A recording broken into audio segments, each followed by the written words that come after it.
السلام علیکم ورحمۃ اللہ وبرکاتہ۔ نحمده ونصلی علی رسوله الکریم، اما بعد فاعوذ باللہ من الشیطان الرجیم، بسم اللہ الرحمن الرحیم۔ رب اشرح لی صدری ویسر لی امری واحلل عقدۃ من لسانی یفقهوا قولی۔ الحمد للہ العزیز الوہاب الکریم المنان، مزیل الشدائد وکاشف المصائب، فارج الہم کاشف الغم، مجیب دعوت المضطر، نحمدہ حمدا کثیرا ونشکرہ شکرا مزیدا۔ ہر قسم کی حمد تعریف اللہ رب العزت کے لیے ہے جو عزت والا اور غلبے والا ہے، خوب عطا کرنے والا ہے، نہایت معزز اور بہت احسان کرنے والا ہے۔ وہ سختیوں تکلیفوں کو دور کرنے والا ہے، مصیبتوں کا ہٹانے والا ہے، پریشانیوں کو دور کرنے والا ہے، غموں کو مٹا دینے والا ہے، لاچار کی دعا قبول کرنے والا ہے۔ ہم اللہ کی بہت زیادہ حمد کرتے ہیں اور اس کا بہت زیادہ شکر ادا کرتے ہیں۔ قرآن مجید میں اللہ تعالیٰ فرماتے ہیں وَإِذَا أَذَقْنَا النَّاسَ رَحْمَةً فَرِحُوا بِهَا وَإِن تُصِبْهُمْ سَيِّئَةٌ بِمَا قَدَّمَتْ أَيْدِيهِمْ إِذَا هُمْ يَقْنَطُونَ۔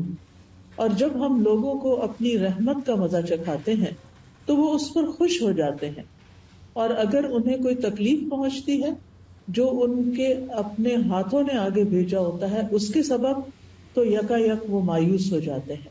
یہ سورۃ الروم کی آیت نمبر 36 ہے۔ اس آیت میں انسانوں کی نفسیات کا ذکر ہے کہ انسان خوشی کے موقع پر کیا کرتا ہے اور غم کے موقع پر کیا کرتا ہے۔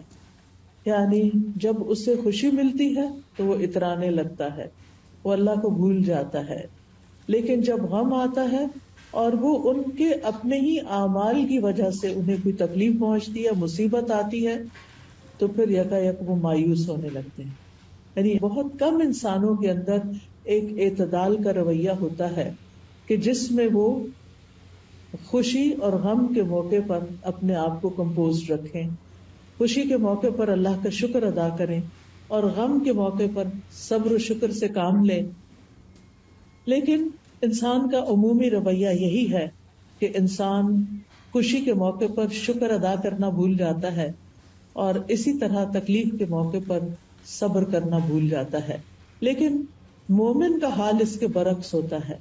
مومن ہر چھوٹی اور بڑی نعمت پر اللہ سبحانہ وتعالیٰ کا شکر ادا کرتا ہے، اور پھر کسی بھی خوشی کو، نعمت کو، خوشحالی کو اپنی محنت کا نتیجہ نہیں سمجھتا، اپنا کمال نہیں سمجھتا۔ وہ یہ نہیں سمجھتا کہ یہ سب کچھ میں نے کیا ہے، بلکہ وہ یہ سمجھتا ہے کہ یہ سب کچھ میرے رب نے مجھے دیا ہے، اس لیے وہ رب ہی کی طرف رجوع کرتا ہے۔ اور جب تکلیف ہوتی ہے تو وہ سمجھتا ہے کہ یہ میری آزمائش ہے اور جلد ختم ہو جائے گی، لہذا وہ اسے دائمی نہیں سمجھتا کہ یہ ہمیشہ کے لیے میرے گلے پڑ گئی ہے، بلکہ نا امید ہونے سے بچتا ہے۔ تو مومن خوف اور امید کے درمیان رہتا ہے۔ اگر اس کے دل میں خوف آتا بھی ہے تو وہ اس سے نکل جاتا ہے، اور اللہ تعالیٰ سے رحمت کی امید اس کا خوف دور کر دیتی ہے۔ اس طرح انسان فخر اور غرور سے بھی باز رہتا ہے اور مایوس ہونے سے بھی رکا رہتا ہے۔ تو انسان اگر اپنی زندگی پر غور کرے تو جتنی اس کو نعمتیں ملی ہیں اس کے مقابلے میں تکلیفیں بہت کم ہیں، لیکن ہمارا حال یہ ہوتا ہے کہ ہم نعمتوں کا ذکر کرنا بھول جاتے ہیں، جبکہ اللہ تعالیٰ نے فرمایا فَأَمَّا بِنِعْمَةِ رَبِّكَ فَحَدِّثْ، کہ جہاں تک تمہارے رب کی نعمت کا تعلق ہے تو اس کا ذکر کرو، اس کو بیان کرو۔ نعمتوں کا ذکر کرنا چاہیے، نعمتوں کو یاد کرتے رہنا چاہیے، اپنے دل میں اور دوسروں کے سامنے بھی اللہ سبحانہ وتعالیٰ کا شکر ادا کرنا چاہیے۔ اللہ تعالیٰ اگر مال دیتا ہے، صحت دیتا ہے، عافیت دیتا ہے، امن اور آرام دیتا ہے، کھانے پینے کی وافر نعمتیں دیتا ہے، موسم اچھا ملتا ہے، ہمارے حالات اچھے ہوتے ہیں، ہم ایک پرامن جگہ پر رہتے ہیں، تو یہ ساری نعمتیں ایسی ہیں کہ جن کو پا کر انسان کو شکر گزار ہونا چاہیے۔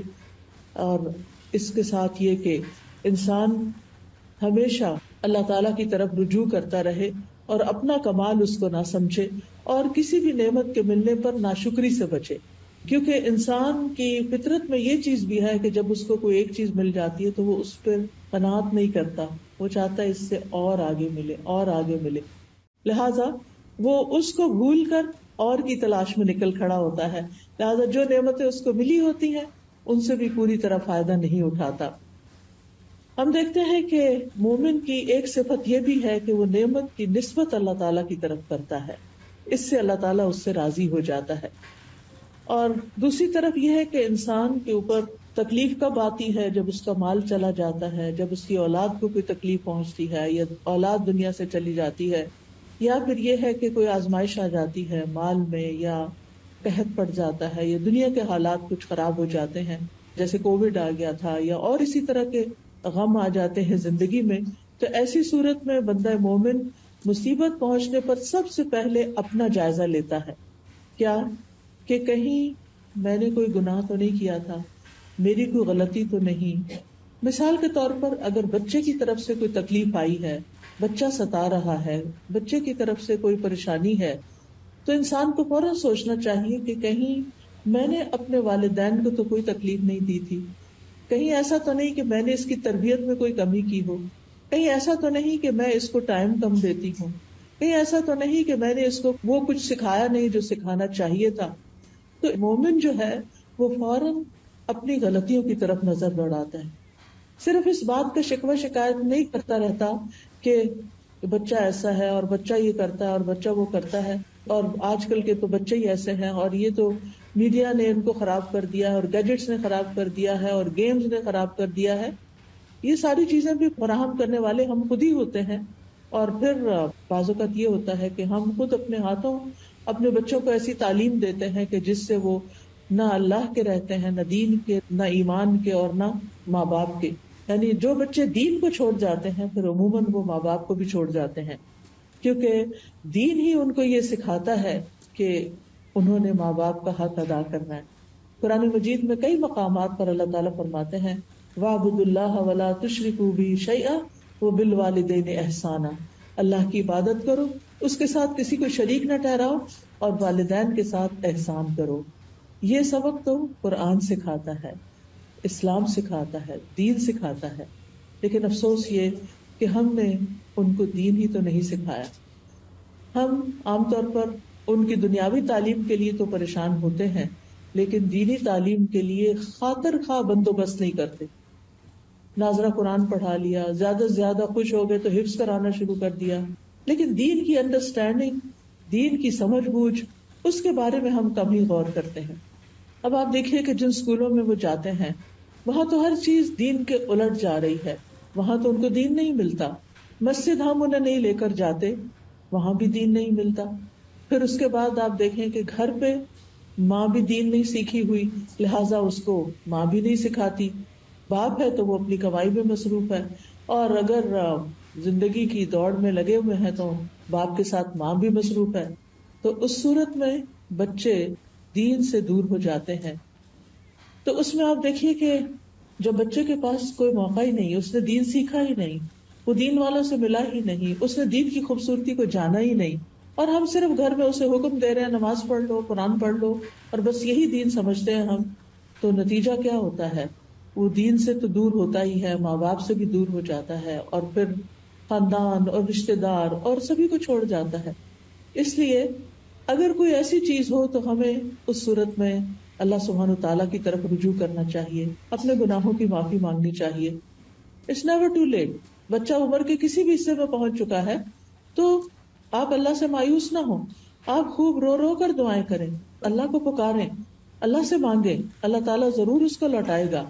بعض صالحین کہتے ہیں کہ میں اپنے گناہ کا اثر اپنی سواری میں اور اپنی بیوی کے اندر، اپنے بچوں کے اندر دیکھ لیتا ہوں، کیونکہ جب میں اللہ کی نافرمانی کرتا ہوں تو وہ میری نافرمانی شروع کر دیتے ہیں، یعنی ان کے اندر کوئی نہ کوئی ایسی چیز آ جاتی ہے کہ جو میرے لیے تکلیف کا باعث بنتی ہے۔ اور پھر یہ ہے کہ غم اور تکلیف میں مایوس نہیں ہونا چاہیے، کیونکہ یہ مایوسی جس طرح عام طور پہ آپ نے سنا کہ کفر ہوتی ہے، یعنی اللہ کی ناشکری ہے، اور پھر یہ کہ یہ ہوتی کیوں ہے؟ یقین اور ایمان کی کمزوری کی وجہ سے۔ یعنی انسان کا جب یقین کمزور ہو جاتا ہے، ایمان کمزور ہو جاتا ہے، اللہ کا سہارا وہ چھوڑ بیٹھتا ہے، اللہ سے مایوس ہو جاتی. اللہ سے کیسے ہم مایوس ہو سکتے ہیں جبکہ زمین و آسمان کی ساری قوتیں اور سارے خزانے اللہ کے ہاتھ میں ہیں. اگر ہماری زندگی میں کوئی کمی ہو رہی ہے تو اللہ تعالیٰ تو صرف کن کہہ کے اس کو پورا کر سکتا ہے. لہذا انسان کو کبھی مایوس نہیں ہونا چاہیے. اور مایوسی کیا ہوتی ہے؟ کسی چیز کے مل جانے کی آرزو ختم ہو جانا، زندگی میں کوئی امید نہ رہنا، زندگی میں کوئی خوشی نہ رہنا، کسی چیز پر ایکسائٹیڈ نہ ہونا. اور پھر یہ ہے کہ اللہ کی رحمت سے مایوس ہو کر بعض اوقات لوگ خودکشی کا سوچنے لگتے ہیں، بعض اوقات لوگ دعا مانگنا چھوڑ دیتے ہیں، کچھ لوگ نماز پڑھنا چھوڑ دیتے ہیں. تو یہ تمام چیزیں جو ہیں یہ انسان کی حالات میں کچھ بہتری نہیں لاتی. ان چیزوں سے انسان اور تکلیف میں ہی چلا جاتا ہے. یا پھر زیادہ سے زیادہ کیا ہوتا ہے کہ انسان کسی کو فیس نہیں کرنا چاہتا، کسی گیدرنگ میں نہیں جانا چاہتا، کسی کے ساتھ ملنا جلنا چھوڑ دیتا ہے، لوگوں سے کٹ آف ہو جاتا ہے، تنہائی کا شکار ہو جاتا ہے، دن بھر سوتا رہتا ہے، راتوں کو جا کے روتا رہتا ہے. تو زندگی ایک عذاب بن کے رہ جاتی ہے. تو اس لیے بہت ضروری ہے کہ انسان مایوسی سے نکلے، ڈپریشن سے نکلے اور اللہ سبحانہ و تعالیٰ کو تھام لے، اللہ کی طرف رجوع کرے اور اس وقت کے گزرنے کا انتظار کرے. اللہ سبحانہ و تعالیٰ قرآن مجید میں بندوں کو مایوس ہونے سے منع فرماتا ہے کہ لا تقنطوا من رحمت اللہ ان اللہ یغفر الذنوب جمیعا. اللہ کی رحمت سے مایوس نہ ہو. اللہ سبحانہ و تعالیٰ سارے گناہ یقینی طور پہ معاف کر سکتا ہے، وہ معاف کر دے گا. اسی لیے مایوسی کو ایک کبیرہ گناہ کہا گیا اور اسے گمراہ لوگوں کی صفت کہا گیا. وَمَن يَقْنَطُ مِن رَحْمَتِ رَبِّهِ إِلَّا الضَّالُّونَ. اور گمراہوں کے سوا کون اپنے رب کی رحمت سے نا امید ہو سکتا ہے. یعنی اس کا مطلب یہ ہے کہ اگر کوئی انسان مایوسی کا شکار ہے تو وہ سیدھے رستے سے ہٹ گیا ہے. جو رستہ اللہ سبحانہ تعالیٰ کی طرف جاتا ہے اور اللہ سبحانہ تعالیٰ کی رحمت جس سے انسان پاتا ہے، تو ایسی صورت میں انسان نا امید نہیں ہو سکتا. نا امیدی جو ہے یہ اللہ تعالیٰ کی بے ادبی کی ایک قسم ہے، اور اللہ تعالیٰ سے مایوس ہونا اللہ تعالیٰ کی صفات کا بھی انکار ہے. اور اللہ کی رحمت سے نا امید ہونا جو ہے وہ انسان کے اپنے حق میں سب سے زیادہ نقصان دہ ہے. پھر ہم دیکھتے ہیں کہ اللہ سبحانہ تعالیٰ اپنے بندوں کو مایوس ہونے سے بچاتا ہے، اور اس کے لیے بارش کی مثال دی جاتی ہے کہ وہی ہے جو بارش برساتا ہے جبکہ لوگ نا امید ہو چکے ہوتے ہیں، اور اپنی رحمت کو پھیلا دیتا ہے، اور وہی مدد کرنے والا ہے اور تمام تعریفوں کے لائق ہے. اسی طرح ایک حدیث قدسی میں آتا ہے، نبی صلی اللہ علیہ وسلم نے فرمایا، ہمارا رب عز و جل اپنے بندوں کی مایوسی پر ہنستا ہے حالانکہ حالات کی تبدیلی قریب ہوتی ہے. تو ایک نے عرض کیا، اے اللہ کے رسول صلی اللہ علیہ وسلم، کیا رب عز و جل بھی ہنستا ہے؟ اللہ تعالیٰ بھی ہنستا ہے؟ تو آپ نے فرمایا ہاں. تو انہوں نے عرض کیا، جو رب ہنستا ہے ہم اس کے ہاں خیر اور بھلائی کو کم نہیں پا سکتے، یعنی پھر وہ تو خوب خیر اور بھلائی کو عام کرنے والا ہے. سفیان ابن عیینہ کہتے ہیں، جس نے لوگوں کو اللہ کی رحمت سے مایوس کیا یا خود اللہ کی رحمت سے مایوس ہوا، اس نے دراصل ایک غلط کام کیا. یعنی نہ تو کسی کو مایوس کرنا چاہیے اور نہ خود مایوس ہونا چاہیے، کیونکہ مایوسی کفر اور ہلاکت کا سبب ہے، گمراہی کی ایک وادی ہے اور مایوسی میں تباہی ہے. اور مایوس ہونے والے جو ہیں وہ پھر کسی کام کے نہیں رہتے، نیکی کے کام میں سستی اور کمزوری آنے لگتی ہے. مایوسی سے انسان اللہ کے ذکر سے دور ہو جاتا ہے اور بعض اوقات گمراہیوں کی طرف اور گناہوں کی طرف چل پڑتا ہے. بعض لوگ ڈرنک کرنا شروع کر دیتے ہیں، بعض لوگ نشے کا شکار ہو جاتے ہیں، اور انسان پروڈکٹیو نہیں رہتا. مجبوراً جو دنیا کے کام کرنے پڑتے ہیں، حتیٰ کہ کھانے پینے سے بھی غافل ہو جاتا ہے، اس کو کھانا پینا بھی اچھا نہیں لگتا، اس کے دل سے سکون اڑ جاتا ہے، سکینت ختم ہو جاتی ہے، بے قراری اور غم اس کی زندگی پہ چھا جاتا ہے، اس کے دل کے اندر ایک بگاڑ آ جاتا ہے. اور پھر ایسی صورت میں انسان کو چاہیے کہ اپنا سیلف انالیسس کرے تاکہ وہ اس کنویں سے باہر نکلے، اس مصیبت سے باہر نکلے. ہم سب کے لیے کچھ سوال ہیں، میں سوال کرتی جاؤں گی، آپ اپنا جائزہ لیتے جائیں کہ کیوں میں اللہ کی رحمت سے مایوس ہوئی، کب ہوئی، کن کن مواقع پر میں پریشان ہوتی ہوں، وہ کون سی چیز ہے جس کی وجہ سے میرے اندر چڑچڑا پن آ جاتا ہے. آپ گھر جا کے ان سوالوں کو لکھ بھی سکتے ہیں.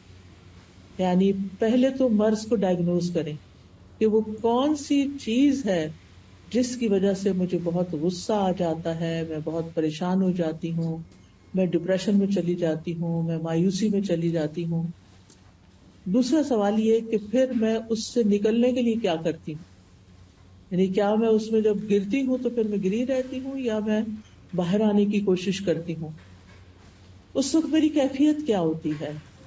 رونا دھونا، یا شکوے شکایت کرنا، یا ہر وقت اٹھتے بیٹھتے آہوزاری کرنا، یا پھر کسی علم والے سے، کسی ڈاکٹر سے، کسی سائیکیٹرسٹ سے، کسی دینی عالم سے رجوع کرنا. آپ دیکھیے کہ ہم میں سے ہر ایک کی آزمائش فرق ہوتی ہے، لیکن دنیا کا کوئی انسان ایسا نہیں کہ جو آزمایا نہ جائے. مثلاً ہم چھوٹی چھوٹی چیزوں پر بھی اپنی زندگی میں پریشان ہوتے ہیں. مثال کے طور پر آپ جس گھر میں رہتے ہیں وہاں کا شور، بچوں کا شور یا کسی کا اونچا بولنا آپ کو بہت ڈسٹرب کرتا ہے، جس کی وجہ سے آپ سارا دن ڈسٹرب ہی رہتے ہیں. پھر اسی طرح کسی کا اصول توڑنا، مثلاً آپ اپنے ہسبینڈ کے ساتھ گاڑی میں جا رہے ہیں، وہ اسٹاپ سائن پہ رکتے نہیں، وہ ڈرائیونگ کرتے ہوئے اسپیڈ لمٹ سے آگے چل پڑتے ہیں. اس طرح کی چھوٹی چھوٹی باتیں. وہیں گاڑی میں بیٹھے بیٹھے آپ پریشان ہو جاتے ہیں، آپ اتنے شوق سے کسی پکنک پہ جا رہے ہیں لیکن وہ جو راستے میں ٹریفک رولز توڑے جا رہے ہیں اور آپ ٹینس بیٹھے ہوئے ہیں کہ ابھی کسی کو آپ نے دیکھ لیا تو اب شامت آئی اور اب پتہ نہیں کیا ہوتا ہے، کوئی ایکسیڈنٹ. یعنی سارا وقت جو ہے وہ آپ کا ایک ٹینشن میں، ایک پریشانی میں اور ایک خوف میں اور ایک غم میں گزرتا ہے، حتیٰ کہ آپ نہ ریلیکس ہوتے ہیں، نہ کوئی بات کرتے ہیں، نہ ہنس سکتے ہیں، نہ خوش ہو سکتے ہیں. سارا وقت آپ کی نظر جو وہ سڑک پر ہی لگی ہوئی ہے کہ اب پتہ نہیں کیا ہوگا اور اب کیا ہوگا. اسی طرح کچھ لوگوں کی پریشانی روپے پیسے میں، بزنس میں، جاب میں کمی کی وجہ سے ہوتی ہے. کبھی لوگوں کو اپنے خاندان والوں سے بہت شکوے شکایات ہوتے ہیں، والدین سے شکایتیں ہوتی ہیں، پھر شوہر ایسا مل گیا، پھر بچے ویسے ہو گئے، پھر بہن بھائی ایسے ہیں، پھر رشتے دار ایسے ہیں، زمانہ ہی ایسا ہے، لوگ ہی ایسے ہیں. کوئی بھی اچھا نہیں، سبھی سے بد دل، سبھی سے مایوس، کوئی توجہ نہیں دیتا، کوئی مجھ سے محبت نہیں کرتا. یعنی اس قسم کی باتوں میں کھوئے رہتے ہیں. کچھ لوگوں کو اللہ کا شکر ہے کہ صحت کا بھی مسئلہ نہیں ہوتا، رشتے داروں کا بھی، ان میں سے نہ مالی بس سب نعمتیں ہیں.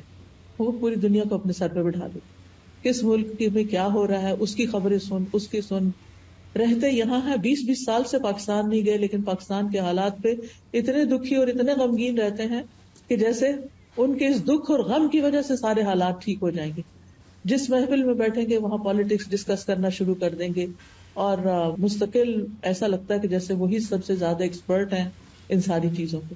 حالانکہ ان ساری باتوں کا ان کی ذات سے کوئی خاص تعلق نہیں ہے. جب آپ کسی ملک میں رہتے نہیں ہیں تو اس کے غم پالنے سے آپ کا کچھ بھلا نہیں ہونے والا. تو یاد رکھیے، خوشی یا مصیبت پہنچنے پر اپنے رویے، اپنے ریئیکشن کو دیکھا کریں کہ میں اس پر ریئیکٹ کس طرح کرتی ہوں، اور پھر اس ریئیکشن کے بعد وٹ نیکسٹ میں کیا کرتی ہوں. یعنی مثال کے طور پر شوہر کی کوئی بات بری لگی، اس کے ساتھ غصے سے ریئیکٹ کیا، اس کے بعد اس کا بھی موڈ آف ہو گیا، آپ کا بھی ہو گیا. اب سارا دن کوئی بول چال نہیں، اب سارا دن اپنے آپ کو کھائے چلے جا رہے ہیں، کھائے چلے جا رہے ہیں. اب آپ کو کرنا کیا چاہیے؟ اب آپ سوچتے ہیں کہ اب یہ حالات ٹھیک کیسے ہوئے، کہ کچھ مرد حضرات تو ایک دفعہ ناراض ہو جائے تو پھر دن ہی لگ جاتے ہیں ان کو واپس لوٹنے میں. تو پھر آپ کو یہ پریشانی لگتی ہے کہ اب پتہ نہیں کس دن گھر کا ماحول ٹھیک ہوگا، اور پھر ابھی ٹھیک ہو نہیں رہتا کہ پھر دوبارہ کوئی مسئلہ پیش آ جاتا. تو ضرور سوچیں کہ کہیں میری وجہ سے تو نہیں یہ ہوتا، کہیں میں تو اس کا سبب نہیں، کہیں میں تو اوور ریئیکٹ نہیں کر جاتی. کیونکہ دو چوائسز ہوتی ہیں آپ کے پاس. ایک یہ کہ آپ کسی ایسی سچویشن کو جو آپ پسند نہیں کرتے اس کو اگنور کر جائیں، وہاں سے ہٹ جائیں، وہاں سے نکل جائیں. کوئی بات بری لگی ہے تو تھوڑی دیر کے لیے اپنے آپ کو کنٹرول کر لیں، زبان سے کچھ نہیں نکالیں.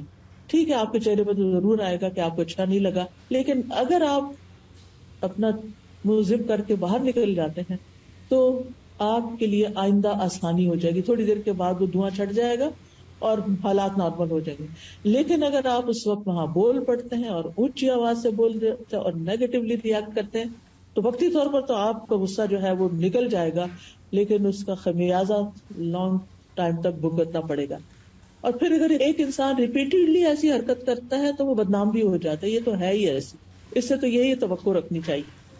تو اگلا جو آپ اپنی ڈائری میں جا کے لکھیں گے یا کسی کاغذ پر، وہ یہ کہ خوشی یا مصیبت کے پہنچنے پر میرا رویہ کیا ہوتا ہے، اور پھر یہیں سے آپ نکال سکتے ہیں کہ میرا رویہ کیا ہونا چاہیے. آپ اس پیپر کو یوں دیکھیں کہ جیسے یہ کسی کی بات لکھی ہوئی ہے کہ اس نے خوشی یا غم کے موقع پر یہ رویہ اختیار کیا، تو آپ کہیں گے ہے اس کا دماغ صحیح ہے، ایسا کیوں کیا؟ یعنی آپ کو اپنا رویہ خود ہی درست نہیں لگے گا. اس کے بعد یہ ہے کہ جب کوئی معاملہ خراب ہو جائے، جب حالات پریشان کن ہو جائیں، تو پھر آپ اپنے قابل اعتماد لوگوں سے ڈسکشن کر سکتے ہیں، سوال کر سکتے ہیں، اس معاملے کا حل پوچھ سکتے ہیں. لیکن اگر سامنے والا جس کو آپ اپنی کہانی سنا رہے ہیں، اگر وہ آپ کو آئینہ دکھانے کی کوشش کرے کہ یہ غلطی دراصل آپ سے شروع ہوئی ہے، تو اس کو اپنے اوپر ایک حملہ نہ سمجھے، اس کو اس کی خیر خواہی سمجھے کہ یہ شخص میرا ہمدرد ہے، کیونکہ آپ نے پہلے اس پر ٹرسٹ کیا، اسی لیے تو آپ اس کے پاس گئے. تو ٹرسٹ وردی شخص کو پھر ٹرسٹ ہی کریں، اس کی کسی بات کو مائنڈ نہ کریں، اس کی بات کو پرسنل نہ لے لیں کہ یہ تو ہے یہ ایسا. اور پھر یہ بعض اوقات لوگ انجسٹ بھی ہوتے ہیں، صحیح بات نہیں بھی کر رہے ہوتے، لیکن وہ اپنے تجربات سے بات کر رہے ہوتے ہیں، یہ ان کے ایکسپیرینسز آف لائف ہوتے ہیں جن کی روشنی میں وہ آپ کو مسائل کا حل بتا رہے ہوتے ہیں. تو ایسی صورت میں جب آپ ڈسکشن کر رہے ہوں تو اس میں سب سے پہلی بات یہ، یعنی آپ کو مسئلہ پیش آیا، اب آپ کسی کے پاس گئے، آپ مسئلہ بتا رہے ہیں، سب سے پہلے تو اپنے آپ کو کام ڈاؤن کریں. مسئلہ بتاتے ہوئے جذباتی نہ ہو، اپنے جذبات کو ایک طرف رکھ دیں، کیونکہ بہت سے لوگ جب مسئلہ بتاتے ہیں تو یا رونے لگتے ہیں، یا پھر کافی دیر تک ان کو سمجھ نہیں آتی کہ انہوں نے کہنا کیا ہے. دوسروں کا وقت بھی بہت قیمتی ہوتا ہے. جب آپ کسی کے پاس کوئی مسئلہ لے کر جائیں تو پہلے گھر سے ہوم ورک کر کے جائیں کہ میں نے کیا پوچھنے کے لیے جانا ہے. یہ نہیں کہ اس کے پاس بیٹھ کے بار بار یہ کہیں میں تو بہت کچھ سوچ کے آئی تھی لیکن میرے دماغ سے سب کچھ اڑ گیا ہے. تو اس طرح کی باتیں نہ کریں، بلکہ اپنا وقت بھی استعمال کریں اور دوسرے کا بھی کریں، چاہے بہن ہی ہو، آپ کی دوست ہو، آپ کے ہسبینڈ ہو، کوئی بھی ہو. پہلے سے ہوم ورک کریں کہ میں نے کہنا کیا ہے، اور پھر جب آپ اس کے پاس جائیں اپنی بات کو اچھے سے بتائیں اور اس کی بات کو پوری توجہ کے ساتھ سنیں، بہت اچھے سے سنیں، بیچ میں اس کی بات نہ کاٹیں، بیچ میں نہ بولیں. جب وہ بتانے لگے، کچھ آپ کو سمجھانے لگے، چاہے آپ کو پسند آ رہا ہے یا نہیں آ رہا، جواب آپ کی مرضی کے مطابق ہے یا نہیں ہے، تو آپ اس کو سن لیں ایک دفعہ، کوئی اور رائے نہ دیں. پھر آپ بیٹھ کے اس کی نیت پہ شک نہ کرنے لگے، یعنی کہ اس کی نیت ہی خراب ہے، یہ تو میرا بھلا چاہتا ہی نہیں. کیونکہ دنیا میں کوئی ٹول ایسا ابھی تک ایجاد نہیں ہوا جس سے کسی کی نیت پرکھی جا سکے. اس معاملے میں بھی اور عام طور پر بھی کسی کی نیت کو اٹیک نہ کریں. جو بھی انسان ہے، جیسا بھی ہے، اس کے بارے میں حسن ظن رکھیں، اس کے بارے میں پازیٹو سوچیں کہ یہ اچھا انسان ہے، انلیس کہ وہ کوئی ایسی چیز کرے تو اس معاملے میں اس کو ایکسکیوز کر دیں. لیکن چھوٹی موٹی غلطیوں سے یا کسی کی ٹنگ سلپ سے اس میں ہنسنا نہ شروع کر دیں یا اس کے بارے میں برا خیال نہ کریں. پھر آپ دیکھیے کہ جب آپ گفتگو کریں، اپنا مسئلہ بیان کریں، تو اپنی نیت کو بھی ٹٹولیں کہ آپ کیوں مسئلہ بیان کر رہے ہیں، اور پھر یہ کہ آپ واقعی مسئلے کا حل چاہتے ہیں یا صرف کتھارسس چاہتے ہیں کہ آپ کو کوئی مل جائے کہ جس کے سامنے اپنی کہانی سنائے. بعض لوگ ایسا بھی کرتے ہیں کہ کسی کے پاس جاتے ہیں، اس کو مسئلہ سناتے رہتے ہیں اور اس سے پوچھنے کی زحمت بھی نہیں کرتے کہ آپ اس بارے میں کیا کہتے ہیں. جب ساری کہانی سنا چکتے تو پھر کہتے ہیں بس یہی تھا جو آپ کو بتانا چاہ رہے تھے، اینڈ دیٹس اٹ، کہانی ختم ہو گئی ہے، اب ہمارا غصہ دور ہو گیا. کوئی مشورہ ملے یا نہ ملے، اور اس نیت سے تو جاتے ہی نہیں کہ کوئی مشورہ ملے گا تو اس پہ عمل کرنا ہے، وہ تو صرف اپنے دل کی بھڑاس نکالنے کے لیے بعض اوقات ہم جاتے. اور پھر ایک شخص کو بھی سنا کے تسلی نہیں ہوتی، کچھ باقی رہ جاتا ہے، پھر کوئی اور دوسرا پکڑ لیتے ہیں، اس کے ساتھ بیٹھ جاتے ہیں، اس کو سناتے ہیں، کوئی تیسرا مل جاتا ہے، اس کو سناتے ہیں، اور پھر اس طرح اپنے آپ کو مزید کنفیوز بھی کرتے ہیں. تو بہرحال ہمیں بات طریقے سے کرنی ہے، جس سے بھی کرنی، ہم میں سے ہر ایک کو ضرورت ہوتی ہے کاؤنسلنگ. اور پھر یہ ہے کہ اپنی رائے دوسروں پہ مسلط نہیں کرنی، بلکہ دوسروں کے نقطہ نظر کو سمجھنے کے لیے دھیان لگانا ہے اور اگر آپ کو دوسرے کی کوئی بات سمجھ نہیں آئی تو شائستہ انداز میں اس سے سوال بھی کرنا ہے کہ آپ اپنی بات دوہرا دیجئے. اور پھر یہ ہے کہ انسان کو غم، پریشانی، دکھ، مایوسی سے نکلنے کے لیے کچھ اور کام بھی کرنے، یعنی دوسروں سے صرف باتیں نہیں کرتے رہنا، اپنے آپ سے بھی کچھ بات کرنی ہے. ایسے مواقع پر اپنے آپ کو ٹائم دیجیے، اپنے آپ سے سوال کیجیے، اپنے آپ کو کچھ سکھائیے. کیسے؟ نمبر 1، اس دنیا کی حقیقت کو سمجھیں. جو لوگ اس دنیا کی حقیقت کو سمجھ جاتے ہیں ان کی پریشانیاں ختم ہو جاتی، کیونکہ وہ اس دنیا کی طرف نہیں دیکھتے بلکہ وہ آگے کی دنیا کو دیکھتے ہیں. وہ یہاں کے غم بھلا دیتے ہیں آخرت کے غموں کے ساتھ، کیونکہ غم کا مقابلہ غم سے کرنا ہے نا. تو جب ان کو آخرت کی فکر لگ جاتی ہے تو دنیا کی بہت سی فکریں سب سائڈ ہو جاتی ہیں. وہ کہتے ہیں یہ تو کچھ بھی نہیں. جب زمین کے اوپر رہنا مشکل لگتا ہے تو زمین کے اندر جو لوگ پڑے ہوئے ہیں قبرستانوں میں، جب ان کے بارے میں سوچیں گے تو کیا ہوگا. زمین کے اوپر رہنا پرسکون لگے گا. رات کو اگر نیند نہ آئے اور خیالات ڈسٹرب کریں تو اپنی سوچ کا رخ موڑیں ان لوگوں کی طرف جو قبروں کے اندر ہیں اور ان کو ایک پل کے لیے بھی چین نہیں ہے. تو آپ سوچیں کہ مجھے تو اللہ نے اتنا اچھا کمرہ دیا ہے، اتنا اچھا گھر دیا ہے، اتنا کمفرٹیبل بیڈ دیا ہے، میرے لیے ہیٹنگ اور کولنگ کا انتظام ہے، میرے پاس سب کچھ ہے، میں آخر کس بات پہ پریشان ہو رہی ہوں. تو یاد رکھیے مشکلات اور پریشانیاں زندگی کا حصہ ہیں. کیوں؟ اس لیے کہ اللہ سبحانہ وتعالیٰ نے ہمیں اس دنیا میں ٹیسٹ کرنے کے لیے بھیجا ہے. الذی خلق الموت والحیات لیبلوکم ایکم احسن عملا. وہ جس نے موت اور زندگی کو بنایا تاکہ تمہارا امتحان لے کہ تم میں سے کون اچھے عمل کرتا ہے، کس کے ریاکشنز، کس کے ریسپانسز زیادہ اچھے ہیں. یعنی زندگی میں کام کاج کرتے ہوئے کسی بھی چیز، کوئی بھی کام، چاہے آپ ڈرائیونگ کر رہے ہیں، چاہے آپ کوکنگ کر رہے ہیں، چاہے آپ لانڈری کر رہے ہیں، ان ساری چیزوں میں انسان تھکتا ہے. انسان تھکتا ہے کام کرتے ہوئے. کچھ لوگ ہوتے ہیں وہ اظہار نہیں کرتے، ان کا وقت بھی گزر جاتا ہے. اور کچھ لوگ ہوتے ہیں ہر تھوڑی دیر کے بعد کہتے ہیں آج تو بہت تھک گئی، بہت تھک گئی. یعنی جو پاس بیٹھے ہوں گے وہ بیزار ہو جائیں گے سن سن کر آپ کی تھکاوٹ کی باتیں. نتیجہ کیا ہوگا؟ وہ آپ کے پاس بیٹھنا نہیں چاہیں گے. پھر آپ اور پریشان ہوں گے کہ یہ لوگ مجھے ٹائم نہیں دیتے، مجھے توجہ نہیں دیتے، میری بات نہیں سنتے. اصل میں آپ نے خود ہی بگایا ان کو ایسی باتیں کر کر کے جن کو نہ کر کے بھی گزارا ہو سکتا تھا. قرآن مجید میں اللہ تعالیٰ فرماتے سورۃ البلد میں لقد خلقنا الانسان فی کبد، یقیناً ہم نے انسان کو بڑی مشقت میں پیدا کیا ہے. اس دنیا میں انسان کے لیے ایک کے بعد ایک مشقت ہے. سوچئے جب ایک انسان پیدا ہوتا ہے، دنیا میں آ رہا ہوتا ہے، ماں کتنی مشقت سے جنم دیتی ہے. اور یہ مشقت صرف ماں کے لیے نہیں ہوتی، اس بچے کے لیے بھی ہوتی ہے جو دنیا میں آنے کے لیے پش کرتا ہے اور باہر کو آتا ہے. کتنی چھوٹی سی جگہ سے نکل کے آتا ہے وہ. آپ میں سے جو لوگ اس پروسیجر سے گزر چکے ہیں، آپ سوچئے کہ وہ دن شاید زندگی کا سب سے مشکل دن تھا جب آپ نے بچے کو جنم دیا تھا. اور اس وقت آپ سوچتے تھے کہ پتہ نہیں میں زندہ بھی رہتی ہوں کہ نہیں. ایسی صورت میں جب ہمارا آغاز ہی مشقت سے ہوا، آمد ہی تکلیف کے ساتھ ہوئی ہے، تو پھر اینٹیسپیٹ کرنا چاہیے کہ آئندہ زندگی میں بھی مشکلات تو ہوں گی.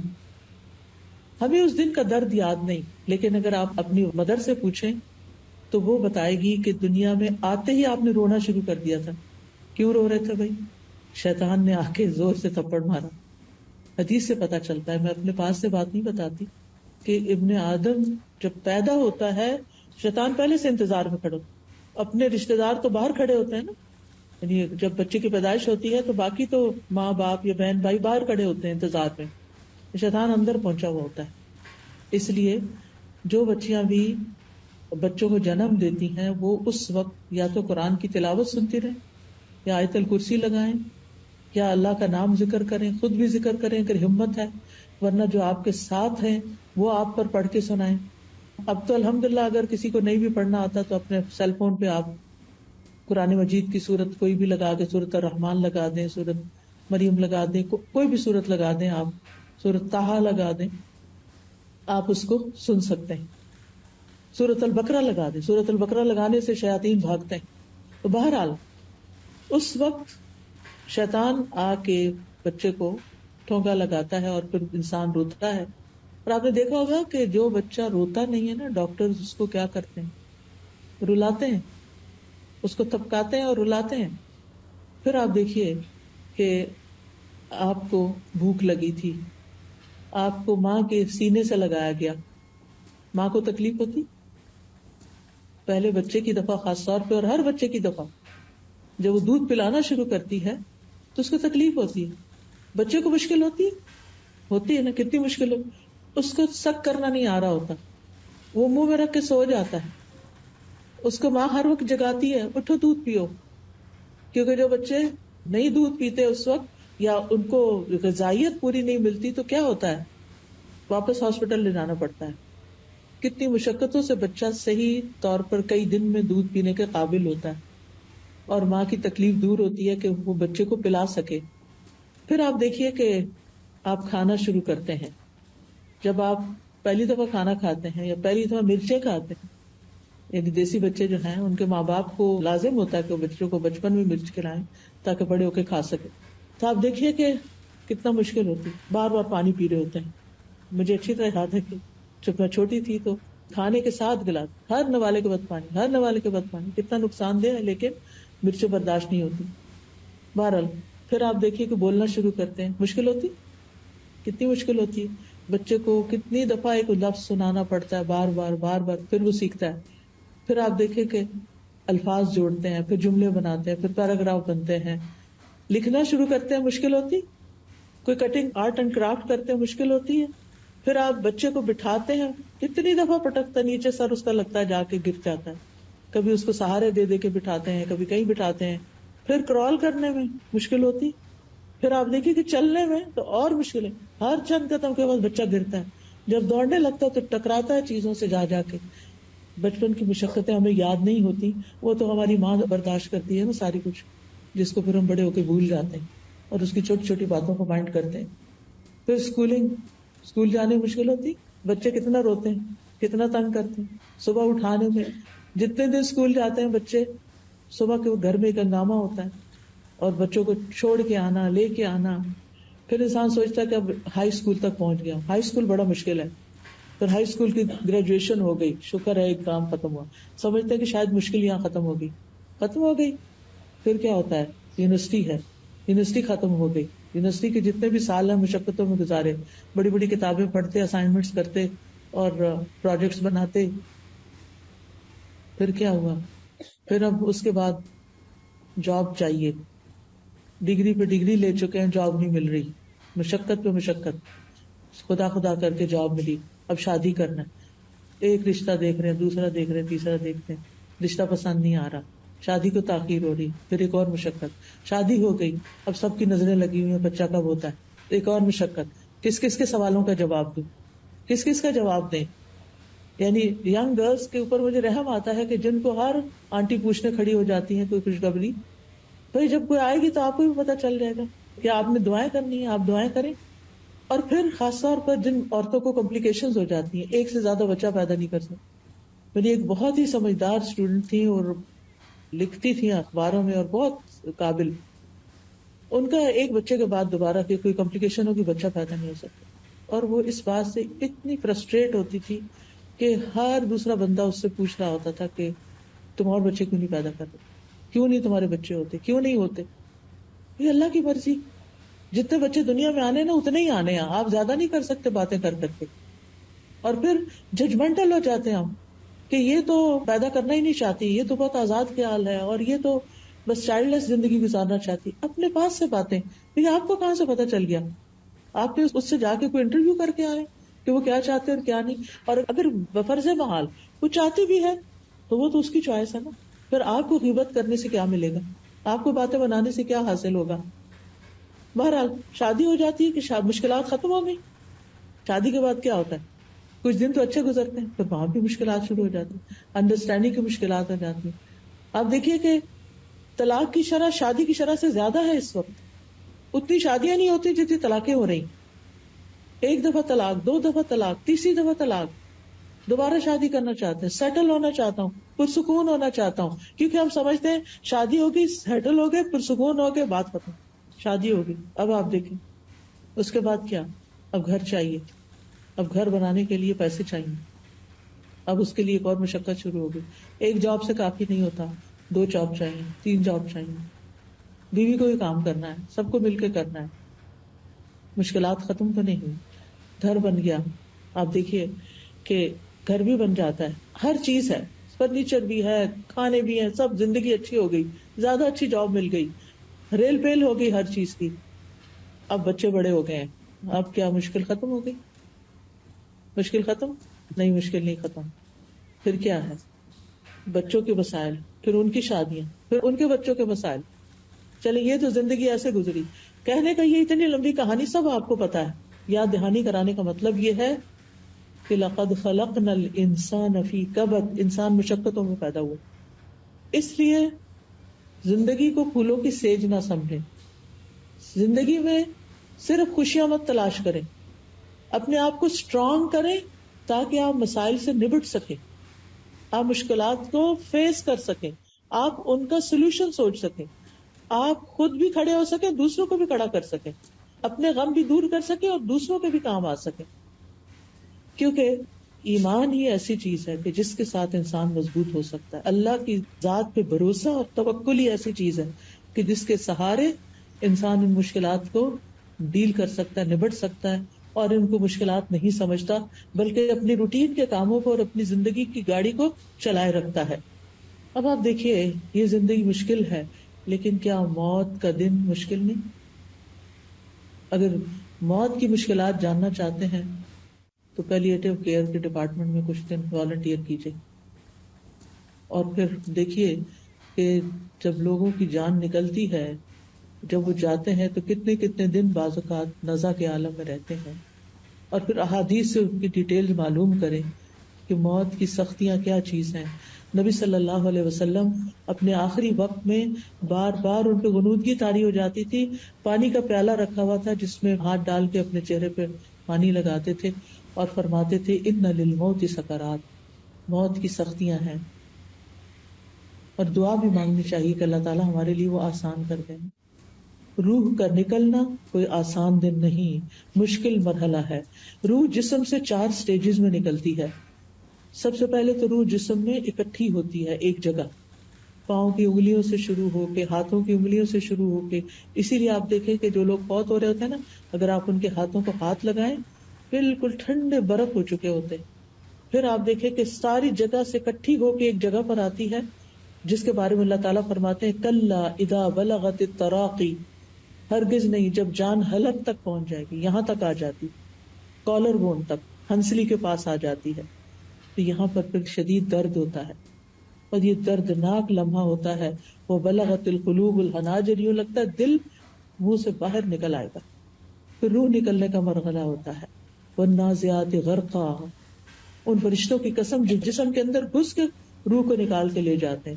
والناشطات نشطا، اور ان کی قسم جو آسانی سے مومنوں کی جان نکال لیتے ہیں.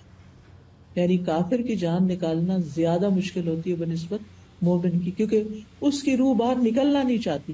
اس کو پتا ہے کہ آئندہ موت کے فرشتے دیکھے جو بہت ہی یعنی نیک روحوں کے پاس تو اچھے فرشتے آتے ہیں، جیسے اچھا ڈاکٹر آ جائے تو آپ کی تکلیف ہلکی ہو جاتی. تو جو نیک لوگ ہوتے ہیں ان کے پاس اچھے فرشتے خوش شکل، اچھے لباس میں، اچھی وضاحت، خوشبو کے ساتھ اور نرمی کے ساتھ وہ آتے ہیں اور بیٹھ جاتے ہیں اور پھر کہتے ہیں یا ایتھا النفس المطمئنہ، اے نفس مطمئنہ، ارجعی الی ربک راضیۃ مرضیہ، واپس چلو اپنے رب کی طرف. وہ تو تم نے ٹیسٹ کے لیے یہاں بھیجا تھا، اب واپسی کا وقت ہے. واپس چلو اپنے رب کی طرف راضیۃ، اس حال میں کہ تم رب سے راضی ہو. کیونکہ اس وقت بھی شیطان بہکاتا ہے، یہ دیکھو تمہارا رب تمہارے ساتھ کیا کر رہا ہے. مومن کہتا ہے میں اپنے رب سے راضی ہوں. جیسے دنیا میں تکلیف کی حالت میں وہ اپنے رب سے راضی رہتا تھا، موت کے وقت بھی راضی رہتا ہے. راضیۃ مرضیہ، ایسے شخص پر رب کی رضا بھی آ جاتی، اور اس کو کیا صدا ملتی، کیا آواز آتی، فادخلی فی عبادی وادخلی جنتی، آؤ میرے نیک بندوں کے ساتھ تم بھی جمع ہو جاؤ، آؤ میری جنت میں داخل ہو جاؤ۔ کتنا اچھا انجام ہے اس شخص کا جو نفس مطمئنہ رکھتا ہے، دنیا کی مشکلات میں ہوش و حواس نہیں کھو بیٹھتا، دنیا کی تکلیفوں میں اپنے رب سے راضی رہتا ہے۔ پھر آپ دیکھیے کہ کچھ لوگ دنیا میں سوچتے ہیں کہ اگر ہم خودکشی کر لیں گے تو ہماری زندگی کی مصیبتیں ختم ہو جائیں گی۔ واقعی جب کبھی میرے پاس کوئی ایسا شخص آتا ہے کہ اور بتاتا ہے تو میں اس سے پوچھتی ہوں تم واقعی سمجھتے ہو کہ خودکشی سے تکلیفیں ختم ہوں گی یا اس سے بھی زیادہ بڑی ہوں گی؟ ہاں یہ تو ہے کہ حرام موت ہے، پھر ایسا اور ویسا ہو گیا، تو پھر یہ تکلیفیں بڑی ہیں یا وہ؟ عقل مند تو یہ سوچتا ہے نا یہ تکلیف برداشت کر لو، یہ ورتھ ہے برداشت کرنا بنسبت اس سے بڑی تکلیف کے۔ بہرحال اس کے بعد کیا ہوتا ہے انسان کے ساتھ، کہاں جاتا ہے مرنے کے بعد؟ قبر میں جاتا ہے۔ قبر کا مرحلہ آسان ہے؟ آسان ہے؟ نو، قبر ہر ایک کو بھیجتی ہے، مومن کو بھی، کافر کو، منافق، سب کو پریس کرتی ہے۔ اور پھر کیا ہوتا ہے، منکر نکیر آ جاتے ہیں، وہ کیا کرتے ہیں، سوال کرتے ہیں، من ربو کا، ما دینو کا، من نبیو کا، اور بڑے سخت انداز میں سوال کرتے ہیں، جیسے کوئی پولیس مین جو کسی مجرم سے سوال کر رہے ہیں اور ڈانٹ ڈپٹ کے کر رہے ہیں۔ اور اس وقت آپ دیکھیں کہ مجرم کا حال پھر کیا ہوتا ہوگا، وہ کہتا ہے مجھے نہیں پتا، میں نے سنا تھا، لوگ کہتے تھے، میں بھی کہتا تھا۔ اس نے رب کو نہیں جانا، رب کی معرفت حاصل نہیں کی، رب کی پہچان ہی نہیں۔ دنیا میں آئے ہیں، سب کچھ رب کا دیا ہوا کھا رہے ہیں، پی رہے ہیں، ہر چیز کر رہے ہیں، اور رب کو ہی نہیں جانتے، رب کو ہی نہیں پہچانتے۔ اگر کوئی بچہ آپ سے کہہ دے میں نہیں جانتا آپ کون ہیں، کیسا لگے گا آپ کو؟ اگر آپ کا بچہ آپ کو کہہ دے I have nothing to do with you, I don't know who you are، میں نہیں جانتا آپ۔ آج کے دور میں ایسے بچے ہیں، ماں باپ کو ہی ابینڈن کر دیتے ہیں کہ we are done with you، اب ہم آپ سے کبھی نہیں ملیں گے۔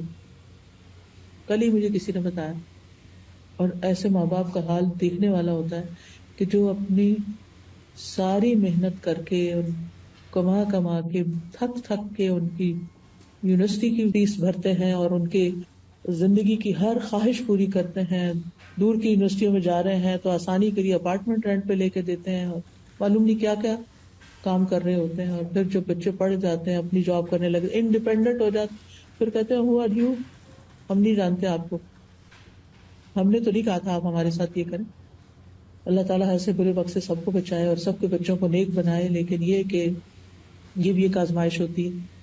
بہرحال اللہ تعالیٰ کو کیسے لگتا ہوگا جب ہم اللہ ہی کو نہیں پہچانتے، اللہ تعالیٰ کی صفات ہی نہیں جانتے، اللہ تعالیٰ کے نام ہی نہیں جانتے۔ ہم میں سے کتنے لوگ ہیں جن کو 99 نیم زبانی یاد ہو اللہ تعالیٰ کے، اور پھر ان کا مطلب بھی آتا ہو؟ ہمیں اللہ تعالیٰ کا پتہ ہی نہیں ہے۔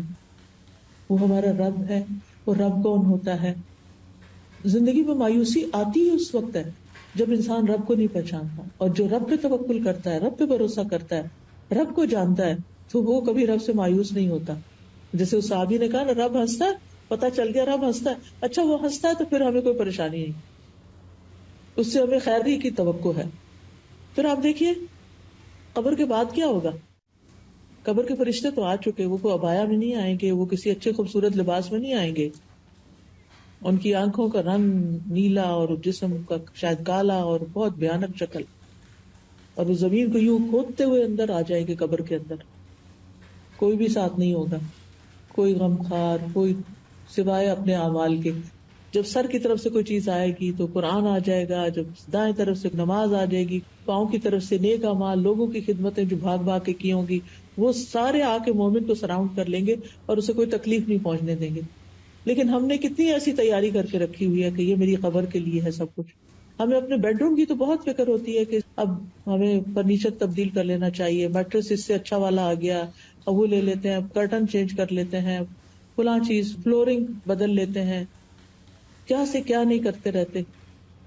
لیکن قبر کے لیے کیا تیار کر رہے ہیں، کتنے نیک اعمال ہیں کہ وہ ہمیں کس طرح پروٹیکٹ کریں گے، کیونکہ قبر تک اولاد بھی جاتی ہے، واپس چلی جاتی ہے، بیوی بچے جاتے ہیں واپس چلے جاتے ہیں، جو مال متاع ہوتا ہے وہ بھی ان کے ساتھ پیچھے ہی واپس چلا جاتا ہے۔ صرف قبر کے اندر عمل اترتے ہیں. تو اگر ہماری نمازیں ہی پوری نہ ہوں اور ڈھنگ ہی نہ پڑی ہوئی ہوں تو وہ کیا کریں گی؟ اب دیکھیں نا، اگر آپ کو شیلڈ دیتے ہیں تو شیلڈ بھی تو اسٹرانگ ہونی چاہیے نا. یہ نہیں کبھی پڑھ لی کبھی نہیں، کبھی لیٹ پڑھ رہے ہیں کبھی کچھ کر رہے ہیں کبھی کچھ کر رہے ہیں، کبھی قضا کر کر کے ساری جمع کر. یہ کس طرح کی نمازیں ہیں؟ ایسی نمازیں کیا پروٹیکٹ کریں گی؟ تو ہم اپنے اعمال کا جائزہ لیں. پھر آخرت کے دن کو مشکلات ہیں جب لوگ قبروں سے اٹھیں گے. یہ ایک اور مشکل وقت ہوگا. لوگ اپنے گناہوں کے مطابق پسینے میں ڈوبے ہوں گے. پھر اعمال نامے تولے جا رہے ہیں کہ کیسا دل دھک دھک کر رہا ہوگا کہ پتہ نہیں وزن پڑتا ہے کہ نہیں ان کا، کیونکہ جو کام ریاکاری اور دکھاوے کے لیے کیے ہوں گے ان کا وہ وزن ہی نہیں ہوگا. چاہے وہ ڈھیر ہوں گے، لیکن جب وہ میزان میں رکھے جائیں گے تو میزان اٹھ جائے گا، کچھ بھی نہیں ہوگا اس میں. پھر آپ دیکھیے پھر اللہ تعالیٰ کے سامنے پیش ہونا ہوگا. کیسے جواب دے؟ کوئی ایک سوال کا جواب ہم دے سکیں گے؟ کیونکہ اللہ کو تو سب پتا ہوگا. کوئی جھوٹ بھی نہیں بول سکتے، کوئی دھوکہ فریب، کوئی باتیں ٹال مٹول بھی نہیں کر سکتے. دنیا میں تو کوئی کوشچن کرتا نا ہمیں، جیسے بچہ ہم سے کچھ پوچھتا ہے تو ہم نہیں بتانا چاہتے تو ہم اس کا دھیان بانٹ دیتے ہیں. شوہر کچھ پوچھتا نہیں بتانا چاہتے تو ادھر ادھر بات کر دیتے ہیں. لیکن وہاں تو نہیں کچھ بھی کر سکیں گے. حدیث میں آتا ہے کہ تم اللہ تعالیٰ کے سامنے اس طرح کھڑے ہوگے کہ تمہارے دائیں طرف جنت ہوگی، بائیں طرف جہنم ہوگی، کہ رب تمہارے سامنے ہوگا اور پھر اس وقت تمہیں کوئی چیز کام نہیں دے گی.